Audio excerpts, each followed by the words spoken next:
ఆంధ్రప్రదేశ్లోని ప్రతి దేవాలయానికి దాని సొంత చారిత్రక, సాంస్కృతిక, ఆధ్యాత్మిక ప్రాముఖ్యత ఉంది. ఈ ఆలయాలు లక్షలాది మంది భక్తులలో భక్తి ప్రపత్తుల్ని పెంపొందిస్తున్నాయి. రామరావణ యుద్ధ సమయంలో హనుమంతుడు పెద్దగా ఎదిగి భయంకర రూపంతో రాక్షస సంహారం చేశాడని చెబుతారు. అందువల్ల దేశవ్యాప్తంగా పెద్ద ఆకారంలో హనుమంతుని విగ్రహాలు నిర్మించడం జరుగుతోంది. హనుమంతుడి విగ్రహం బలం, ధైర్యం, భక్తిని సూచిస్తుంది. విజయవాడ సమీపంలోని పరిటాలలో వెలిసిన శ్రీ వీరాంజనేయ స్వామి ఆలయ సముదాయంలో రాముడు, సీత, లక్ష్మణుడి ఆలయాలు ఉన్నాయి. ఇక్కడ విగ్రహం బరువు 2500 టన్నులు, నిర్మాణ కాలం 25 నెలలు, నిర్మాణానికి వాడిన సిమెంట్ 14,000 టన్నులు, ఇనుము 150 టన్నులు. విగ్రహం పాదమే 6 అడుగుల ఎత్తులో ఉంటుంది. విగ్రహం చేతిలోని గద చుట్టుకొలత 20 అడుగులు. 1,50,00,000 రూపాయలతో విగ్రహం నిర్మించారు. ఈ ఆలయంలోని విగ్రహాన్ని చూడటానికి దూర ప్రాంతాల నుండి భక్తులు వస్తుంటారు. స్వామి కుడిచేయి అభయమిస్తున్నట్లుంటుంది.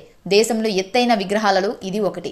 ఈ హనుమాన్ ఆలయం విజయవాడ నుండి దాదాపు 30 కిలోమీటర్ల దూరంలో పరిటాల గ్రామంలో ఉంది. ఈ విగ్రహం 2003లో స్థాపించబడింది. ఈ విగ్రహం చూడటం శుభసూచకం, మంగళకరం అని భక్తులు భావిస్తారు. ఉదయం 6 గంటల నుండి సాయంత్రం 7 గంటల వరకు ఈ ఆలయాన్ని దర్శించుకోవచ్చు. ఈ ఆలయానికి రైలు ద్వారా చేరుకోవాలంటే రాయనపాడు రైల్వే స్టేషన్ ఉంది. విజయవాడ బస్టాండ్ నుంచి బస్ సౌకర్యం ఉంది.